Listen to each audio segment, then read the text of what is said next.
Today, I'm going to talk about community and specifically about the challenges and the opportunities facing our villages and towns here in the Cotswolds. When I was campaigning in Painswick and Upton earlier this year, there was a shock announcement that the Painswick Centre was facing partial closure.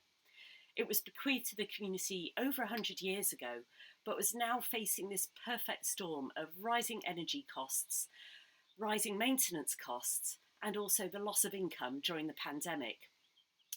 And I found out that there are over 1,000 village halls across Britain that are facing closure for many of the same reasons. And it's not just village halls. The Citizens Advice Bureau says that there are 2 rural post offices closing every week, 51 pubs closing every month.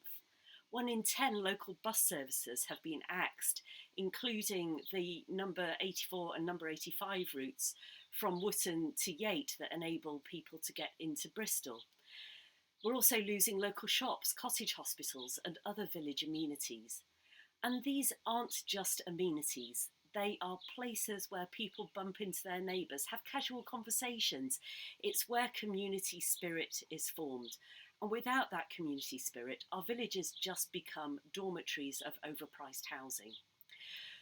And meanwhile, town centres are getting more and more clogged with traffic as people have to drive from the villages into towns in order to get to shops because they can't get there by bus. So that raises parking problems and air quality problems, and it's just environmentally unfriendly.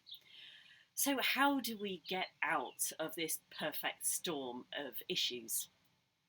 Well, first of all, I think we need more funding from central government to subsidise energy costs for village halls and these other facilities, to subsidise local buses so that it becomes a no-brainer to take the bus instead of the car, making sure that there are enough routes to make sure that buses are actually useful.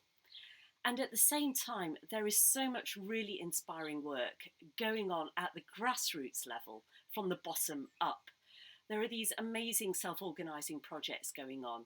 Earlier this week, I was talking with Andy Jackson from Sheffield, who runs the Healy Development Trust, which has taken parks and buildings and created warm spaces, hubs where people can meet. And those have spawned these various groups like men's sheds and knitting and natter and just whatever people need in that place. I've been involved with the Stroud Commoners Club, which is looking at how we can have community-owned housing, affordable housing, as well as infrastructure for renewable energy generation. I've been involved with Parents for the Future, which is looking at the role of citizens' assemblies to also generate more of these projects. Yesterday, I was at the Long Table in Brimscombe, which is doing fantastic work in the realm of social enterprise, again creating a space where those serendipitous conversations can happen and new enterprises can bubble up spontaneously. There is so much to be learned from books as well. Helena Norberg Hodge, Local is Our Future. The Connected Community. This is how we really rebuild that community spirit. Think like a commoner. How can we have more facilities that we share in common? And Commonwealth by Martin Large, who was very involved in saving the Stroud subscription rooms from closure a few years ago.